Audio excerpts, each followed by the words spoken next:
Hi, ഇന്ന് നമ്മൾ തൃശ്ശൂർ പൂരം കണക്റ്റഡായിട്ടുള്ള തൃശ്ശൂർ എക്സിബിഷനിലേക്കാണ് പോകുന്നത്. ടിക്കറ്റൊക്കെ എടുത്ത് ഞങ്ങൾ ഉള്ളിൽ കയറിയായിരുന്നു. അങ്ങനെ നമ്മൾ സാധനങ്ങളൊക്കെ കണ്ട് നടക്കുകയാണ്. കുറേ സ്റ്റോളുകളുണ്ട് അതിനകത്ത്. പക്ഷേ ഞാൻ ഒന്നും വാങ്ങിയില്ല കേട്ടോ. ഒരു തൊപ്പി മാത്രമേ വാങ്ങിയുള്ളൂ. തൊപ്പി നമുക്ക് ഷൂട്ടിന് ആവശ്യമുള്ളതുകൊണ്ട് തൊപ്പി വാങ്ങിയതാണ്. നല്ല വിലയായതുകൊണ്ട് ഒന്നും വാങ്ങാൻ പറ്റിയില്ലായിരുന്നു. അങ്ങനെ നമ്മളതൊക്കെ കണ്ടു.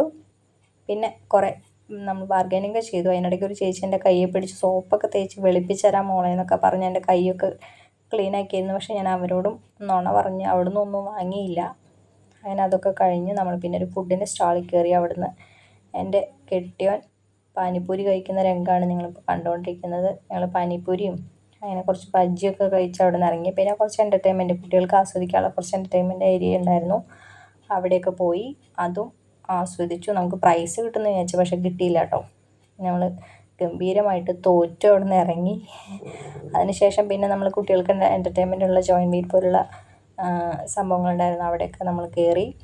അതിനുശേഷം നേരെ ഒരു ഹോട്ടലിൽ കയറി ഫുഡൊക്കെ കഴിച്ച് മടങ്ങാണ്ടായിരുന്നു. അപ്പോൾ ഇതാണ് കേട്ടോ ജോയിൻ വീൽ എന്ന് ഞാൻ പറഞ്ഞത്. നമ്മളെല്ലാത്തിലും കയറിയില്ല. അവിടെയും കത്തി വില ആയതുകൊണ്ട് ടിക്കറ്റിനൊക്കെ മുടിഞ്ഞ ചാർജ് ആയതുകൊണ്ട് നമ്മളവിടെ ഒന്നും കയറിയില്ല. ആകെ ഒരു ഗെയിമിൽ മാത്രം പങ്കെടുത്തുകൊണ്ട് നമ്മൾ അവിടെ നിന്ന് ഇറങ്ങി.